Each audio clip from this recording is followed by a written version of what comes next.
ಎಲ್ರಿಗೂ ನಮಸ್ತೆ. ನಾನಿವತ್ತೊಂದು ತಾಳಿಪೀಠ ಮಾಡ್ತಾಯಿದ್ದೀನಿ. ಇದು ತುಂಬ ಆರೋಗ್ಯಕರ ಒಂದು ತಾಳಿಪೀಠ, ತಿನ್ನೋದಕ್ಕೂ ಅಷ್ಟೇ ಟೇಸ್ಟಿಯಾಗಿರುತ್ತೆ, ಅಷ್ಟೇ ಹೆಲ್ದಿನೂ ಹೌದು. ಅದಕ್ಕೆ ಇಲ್ಲಿ ಒಂದು ಬಟ್ಲು ಮೈದಾ ಗೋಧಿ ಹಿಟ್ಟು ಹಾಕ್ಕೊಳ್ತಾ ಇದ್ದೀನಿ. ಗೋಧಿ ಹಿಟ್ಟು ಮತ್ತು ಒಂದು ಬಟ್ಲು ಜೋಳದ ಹಿಟ್ಟು, ಅರ್ಧಕ್ಕಿಂತ ಜಾಸ್ತಿ ಅಕ್ಕಿ ಹಿಟ್ಟು, ಅದು ಕಾಲು ಬಟ್ಲಿಗಿಂತ ಸ್ವಲ್ಪ ಜಾಸ್ತಿ ಕಡಲೆ ಹಿಟ್ಟು ಹಾಕಿದ್ದೀನಿ. ಹಾಕಿಬಿಟ್ಟು ಇದಕ್ಕೆ ರುಚಿ ಎಷ್ಟು ಬೇಕೋ ಅಷ್ಟು ಉಪ್ಪು ಹಾಕ್ಕೊಂಬಿಡೋಣ. ಇಷ್ಟು ಬೇಕಾಗುತ್ತೆ, ಉಪ್ಪು ಹಾಕಿದ್ದೀನಿ. ಇವಾಗ 1 ಸ್ಪೂನ್ ಅರಿಶಿನ ಹಾಕ್ಬಿಡೋಣ. 1 ಸ್ಪೂನ್ ಅರಿಶಿನ, ಸ್ವಲ್ಪ 1 ಸ್ಪೂನು ಜೀರಿಗೆ ಪುಡಿ. ಜೀರಿಗೆ ಏನಾರು ಹಾಕ್ಕೋಬೋದು. ಇದು ಹುರಿದು ಪುಡಿ ಮಾಡಿರೋ ಜೀರಿಗೆ ಪುಡಿ. ಮತ್ತು ಇಲ್ಲಿ ಒಂದು 3 ರಿಂದ 4 ಸ್ಪೂನು ಚಿಕ್ಕ ಸ್ಪೂನಲ್ಲಿ ಬಿಳಿ ಎಳ್ಳಿದೆ. ಇದನ್ನು ಹಾಕಿ ಎಲ್ಲ ಕ್ಲೀನಾಗಿ ಮಿಕ್ಸ್ ಮಾಡ್ಕೊಂಬಿಡೋಣ. ಎಲ್ಲ ಕ್ಲೀನಾಗಿ ಮಿಕ್ಸ್ ಮಾಡಿದ್ದೀನಿ. ಇದಕ್ಕೆ ಕೊತ್ತಂಬರಿ ಹಾಕ್ಬಿಡೋಣ. ಕೊತ್ತಂಬರಿ ಎಷ್ಟು ಹಾಕಿರೋನು ಚೆನ್ನಾಗಾಗುತ್ತೆ. ಮತ್ತು ಸಣ್ಣಕ್ಕೆ ಹೆಚ್ಚಿರೋದು ಈರುಳ್ಳಿನೂ ಎಷ್ಟು ಹಾಕಿದ್ರೂ ತುಂಬ ಚೆನ್ನಾಗಾಗುತ್ತೆ. ಇಷ್ಟನ್ನು ಹಾಕಿದ್ದೀನಿ. ಒಂದು 3 ರಿಂದ 4 ಗಡ್ಡೆ ಪೀಸ್ ಮಾಡಿರೋದು. ಇವಾಗ ಸಣ್ಣಕ್ಕೆ ಪೀಸ್ ಮಾಡಿರೋದು ಕರಿಬೇವು. ಇದನ್ನೆಲ್ಲ ಹಾಕ್ಕೊಂಬಿಟ್ಟು ಕಲಸೋಣ, ಮಿಕ್ಸ್ ಮಾಡೋಣ. ಇದಕ್ಕೆ ಹಸಿರು ಮೆಣಸಿನ್ಕಾಯಿ ಆದರೂ ಸಣ್ಣಕ್ಕೆ ಪೀಸ್ ಮಾಡಿ ಹಾಕ್ಕೋಬೋದು. ಇದು ಹಸಿ ಖಾರ ಇದೆ, ಸ್ವಲ್ಪ ಖಾರಕ್ಕೆ ಎಷ್ಟು ಬೇಕೋ ಅಷ್ಟು ಹಾಕ್ಕೊಳ್ಳೋಣ. ಇದು ನಾವು ರೊಟ್ಟಿ ಹಾಕರ್ ಮನೆಯಲ್ಲೆಲ್ಲ ಯಾವಾಗಲೂ ಇರುತ್ತಿದ್ದು ಹಸಿ ಖಾರ ಅಂತ. ಇದಕ್ಕೆ ಸ್ವಲ್ಪ ಕೊತ್ತಂಬರಿ ಸೊಪ್ಪು, ಜೀರಿಗೆ, ಬೆಳ್ಳುಳ್ಳಿ ಹಾಕಿ, ಹಸಿರು ಮೆಣಸಿನ್ಕಾಯಿ ಹಾಕಿ ನೀರು ಮುಟ್ಟಿಸ್ದಂಗೆ ರುಬ್ಬಿಟ್ಬಿಡ್ತೀವಿ. ತುಂಬ ದಿನ, ಎಷ್ಟು ದಿನ ಬೇಕಾದ್ರೂ ಬರುತ್ತೆ. ಇದನ್ನು ಸ್ವಲ್ಪ ಮಿಕ್ಸ್ ಮಾಡೋಣ. ಇವಾಗ ಹಸಿಮೆಣಸಿನ್ಕಾಯಿ ಖಾರ ಬೇಡ ಅಂದರೆ ಖಾರದ ಪುಡಿನಾದರೂ ಹಾಕ್ಕೊಳ್ಬೋದು. ಇವಾಗ ತಣ್ಣೀರೇ ಹಾಕ್ಕೊಂಬಿಟ್ಟು ಕಲಸೋಣ. ನಾವು ಗೋಧಿ ಹಿಟ್ಟು ಹಾಕಿರೋದ್ರಿಂದ ಬಿಸಿ ನೀರೇನು ಹಾಕೋದು ಬೇಕಾಗಲ್ಲ. ತಣ್ಣೀರೇ ಸೇರಿಸ್ಕೊಂಬಿಟ್ಟು ಕ್ಲೀನಾಗಿ ಕಲಸೋಣ. ಸ್ವಲ್ಪ ನೀರು ಹಾಕ್ಕೊಂಡು ಕಲಸಿದ್ದೀನಿ. ಇದಕ್ಕೆ ಬೇಕಾದ್ರೆ ಕೊಬ್ಬರಿ ತುರಿನೂ ಬೇಕಂದರೆ ಹಾಕಿಬೋದು. ಎಳ್ಳು ಬಾಯಿ ಸಿಕ್ಕಕ್ಕೆ ತುಂಬ ಟೇಸ್ಟ್ ಆಗುತ್ತೆ. ಕ್ಲೀನಾಗೆ ನಾದಿ ಕಲಸೋಣ. ಇವಾಗ ಎಲ್ಲ ಚೆನ್ನಾಗಿ ಕಲಸಿದ್ದೀನಿ. ನಮಗೆ ತಟ್ಟೋದಕ್ಕೆ ಅನುಕೂಲ ಆಗೋ ಥರ ಇದೆ. ಚಪಾತಿ ಹಿಟ್ಟಿನ ಅದಕ್ಕೇ ಕಲಸಿದ್ದೀನಿ. ಇದನ್ನು ಒಂದು 10-15 ನಿಮಿಷ ನೆನೆಯಕ್ಕೆ ಬಿಟ್ಬಿಡೋಣ. ಇವಾಗ 10 ರಿಂದ 15 ನಿಮಿಷ ನೆಂದಿದೆ, ನೋಡೋಣ. ತುಂಬ ಚೆನ್ನಾಗಿ ನೆಂದಿದೆ. ಟೈಮ್ ಇದ್ದರೆ ಒಂದು 20-25 ನಿಮಿಷನೂ ನೆನೆಸ್ಬೋದು. ತುಂಬ ಚೆನ್ನಾಗಿ ನೆಂದಿದೆ. ಏನು ತುಂಬ ತೆಳ್ಳಗೂ ಆಗಿಲ್ಲ, ತಟ್ಟಕ್ಕೆ ಕರೆಕ್ಟ್ ಇದೆ. ಇವಾಗ ಸ್ವಲ್ಪ ಇಷ್ಟು ಸರಿ ತಗೊತಾ ಇದ್ದೀನಿ ನಾನು ತಟ್ಟೋದಕ್ಕೆ. ಇಷ್ಟು ತೊಗೊಂಡಿದ್ದೀನಿ. ನಾವು ಮೊದಲೇ ಈ ಥರನೂ ಮಾಡಿ ಇಟ್ಕೋಬೋದು.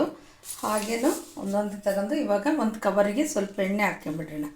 ಎಣ್ಣೆ ಹಾಕ್ಕೊಂಡು ಈ ಥರ ಸವರ್ಬಿಟ್ಟು ಈ ಥರ ಮೊದಲೇ ಎಷ್ಟು ಉಂಡೆ ಆಗ್ತಾವೋ ಅಷ್ಟನ್ನು ಮಾಡಿಟ್ಕೋಬೋದು. ತಟ್ಟೆ ತುಂಬ ಚೆನ್ನಾಗಿ ಬರ್ತಾಯಿದೆ, ಕರೆಕ್ಟಾಗಿದೆ. ಇದಕ್ಕಿಂತ ತೆಳ್ಳಗಾದರೂ ಅಷ್ಟು ಚೆನ್ನಾಗಾಗಲ್ಲ ತಟ್ಟಕ್ಕರೆ. ಇವಾಗ ಕರೆಕ್ಟಾಗಿದೆ, ತಟ್ಕೊಂಬಿಡೋಣ.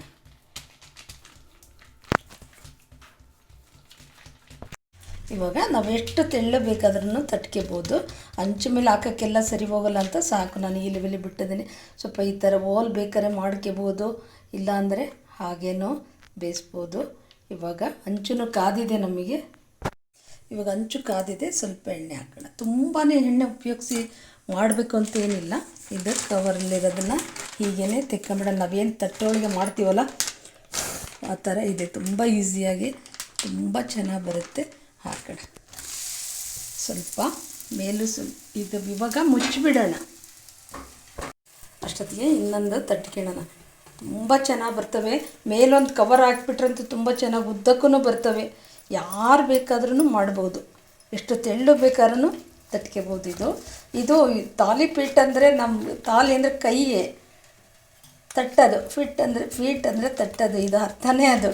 ತುಂಬ ಫೇಮಸ್ ನಮ್ಮ ಕಡೆ ಅಂತೂ. ತಿಂಡಿಗೆಲ್ಲ ಇದ್ದೇ ಇರುತ್ತಿದ್ದು ಇದೆ. ಯಾವ ಥರ ಬೇಕಾದ್ರೆ ಇದೆ. ತುಂಬ ಈಸಿಯಾಗಿ ಸ್ವಲ್ಪ ಕೊಬ್ಬರಿ ತುರಿ ಬೇಕಾದರೂ ಹಾಕ್ಕೋಬೋದು. ಮೇಲೆ ಬಿಳಿ ಎಳ್ಳನ್ನು ಸ್ವಲ್ಪನೂ ಹಾಕ್ಕೋಬೋದು. ಎಲ್ಲ ಹಾಕಿ ಕಲಿಸಿದ್ವಿ ನಾವು. ಕೊಬ್ಬರಿ ತುರಿ ಹಾಕಿಲ್ಲ ನೋಡಿ. ತುಂಬ 1 ನಿಮಿಷ, ಒಂದು 30 ಸೆಕೆಂಡಿಗೆ ರೆಡಿ ಆಗ್ಬಿಡ್ತೀವಿ. ಒಂದು ಸೈಡು ಬೆಂದಿಲ್ಲ. ಅಷ್ಟೊತ್ತಿಗೆ ನಮ್ಮದು ತಟ್ಟೆ ಬಿಟ್ವಿ. 2 ಅಂಚು ಇಟ್ಕೊಂಡು ಮಾಡ್ತೀವಿ ನಮ್ಮಲ್ಲಿ ಅಂಥವೆಲ್ಲ ಮಾಡೋದಾದರೆ ತುಂಬ ಜನ ಇದ್ದಾಗ ಸ್ವಲ್ಪ ಎಣ್ಣೆ ಹಾಕೋಣ. ಇವಾಗ ಟರ್ನ್ ಮಾಡೋಣ. 2 ಸೈಡು ಚೆನ್ನಾಗಿ ಬೇಯಲಿ ಇನ್ನೊಂದು ಸೈಡ್.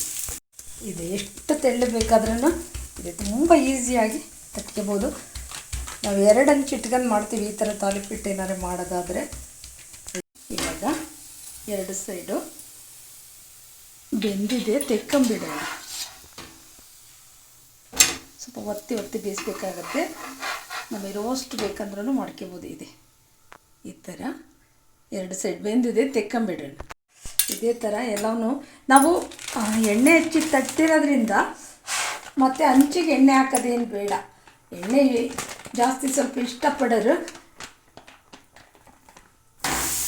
ಸ್ವಲ್ಪ ಮುಚ್ಚಿದ್ರೆ ಬೇಗ ಬೇಯುತ್ತೆ. ಇವಾಗ 2ನೇದನ್ನು ಹಾಕಿದ್ದೀನಿ ನೋಡಿ, ಎಷ್ಟು ಚೆನ್ನಾಗಿ ಬೇಯುತ್ತೆ. ಹೆಂಗೆ ಬೇಕಾದ್ರೂ ಮಾಡ್ಕೋಬೋದು. ಎಂದು ಮಾಡದೇ ಇದ್ದರೂ ಹಾಕಿದ ತಕ್ಷಣ ಎಣ್ಣೆ ಹಾಕ್ಬೋದು. ಇವಾಗ ನಾವು ಟರ್ನ್ ಮಾಡಬೇಕಾದ್ರೂ ಎಣ್ಣೆ ಹಾಕ್ಕೊಂಡು ಹಾಕ್ಬೋದು. ಇನ್ನೊಂದು ಸೈಡ್ ಚೆನ್ನಾಗಿ ಬೇಯಲಿ, ತೆಕ್ಕೊಂಬಿಡೋಣ. ಇವಾಗ ನೋಡೋಣ. ಇದೆ 2 ಸೈಡ್ ತುಂಬ ಚೆನ್ನಾಗಿ ಬೆಂದಿದೆ. ಈಸಿಯಾಗಿ ತುಂಬ ಬೇಗನೆ ಬೇಯುತ್ತೆ. ತಟ್ಟೋದು ಅಷ್ಟೇ ಈಸಿ. ಇವಾಗ ತೆಕ್ಕೊಂಬಿಟ್ಟು ಇವಾಗ ಕಂಪ್ಲೀಟಾಗಿ ರೆಡಿಯಾಗಿದೆ ನೋಡಿ. ರೆಡಿಯಾಗಿದೆ. ಇನ್ನೊಂದು ಸ್ವಲ್ಪ ಹಿಟ್ಟು ಉಳಿಸಿದ್ದೀನಿ, ಎಷ್ಟು ಸಾಕಾಗುತ್ತೆ. ಇವಾಗ ಇದು ತುಂಬ ಅದ್ಭುತ ಟೇಸ್ಟು. ಮತ್ತು ಎಲ್ಲ ಹಿಟ್ಟು ನಾವು ಎಳ್ಳು ಎಲ್ಲ ಹಾಕಿರೋದ್ರಿಂದ ತುಂಬ ಹೆಲ್ದಿ ಮತ್ತು ಸಫಿಸಿಯೆಂಟ್ ಆಗುತ್ತೆ. ಹೊಟ್ಟೆಗಂತೂ ಹೆಲ್ದಿ ಫುಡ್ ಇದು. ಇದು ಬೆಳಗ್ಗೆ ಟಿಫನಿಗೆ ಆಗ್ಬೋದು, ಮಧ್ಯಾಹ್ನ ಊಟಕ್ಕೆ ಆಗ್ಬೋದು. ತುಂಬ ಚೆನ್ನಾಗಿರುತ್ತೆ. ನಮ್ಮಲ್ಲೆಲ್ಲ 2 ಅಂಚು ಇಟ್ಕೊಂಡ್ಬಿಡ್ತೀವಿ ಈ ಥರ ತಾಳಿಪೀಠ ಮಾಡಿದಾಗ. ತಟ್ಟೋದು ತುಂಬ ಸುಲಭ. ಸ್ವಲ್ಪ ಬೇಯಿಸ್ಬೇಕು, ಒತ್ತಿ ಬೇಯಿಸ್ಬೇಕಾಗತ್ತೆ. ಹಾಗಾಗಿ ಸ್ವಲ್ಪ ಟೈಮ್ ತೊಗೊಳುತ್ತೆ ಬೇಯೋದಕ್ಕೆ. ಇವಾಗ ಒಂದು ಪ್ಲೇಟಿಗೆ ಸರ್ವ್ ಮಾಡ್ಕೊಂಬಿಡೋಣ. ನೋಡಿ ಎಷ್ಟು ಚೆನ್ನಾಗಿ ಯಾವ ಥರ ಬೇಕಾದ್ರೂ ತಟ್ಕೊಬೋದು. ತೆಳ್ಳಗೆ, ದಪ್ಪಗೆ, ಅಂದರೆ ಸ್ವಲ್ಪ ಚೆನ್ನಾಗಿ ಬೇಯಿಸ್ಬೇಕಾಗತ್ತೆ ಅಷ್ಟೆ. ಇವಾಗ ಒಂದು ಪ್ಲೇಟಿಗೆ ಸರ್ವ್ ಮಾಡ್ಕೊಂಬಿಡೋಣ. ನೋಡಿ ಎಷ್ಟು ಚೆನ್ನಾಗಿ ಬಂದಿದ್ದಾವೆ. ಇದಕ್ಕೇನು ಅದೇ ಬೇಕು ಇದೇ ಬೇಕು ಅಂತೇನಿಲ್ಲ. ಸ್ವಲ್ಪ ಕೊಬ್ಬರಿ ಚಟ್ನಿ, ಆಮೇಲೆ ಇದು ಮೊಸರು, ತುಪ್ಪ ಯಾವುದಾದ್ರೂ ನಡೆಯುತ್ತೆ. ಹಾಗಾಗಿ ಈ ವಿಡಿಯೋ ಇಷ್ಟ ಆದರೆ ಲೈಕ್ ಮಾಡಿ, ಕಮೆಂಟ್ಸ್ ಕೊಡಿ, ಶೇರ್ ಮಾಡಿ, ಸಬ್ಸ್ಕ್ರೈಬ್ ಆಗಿ.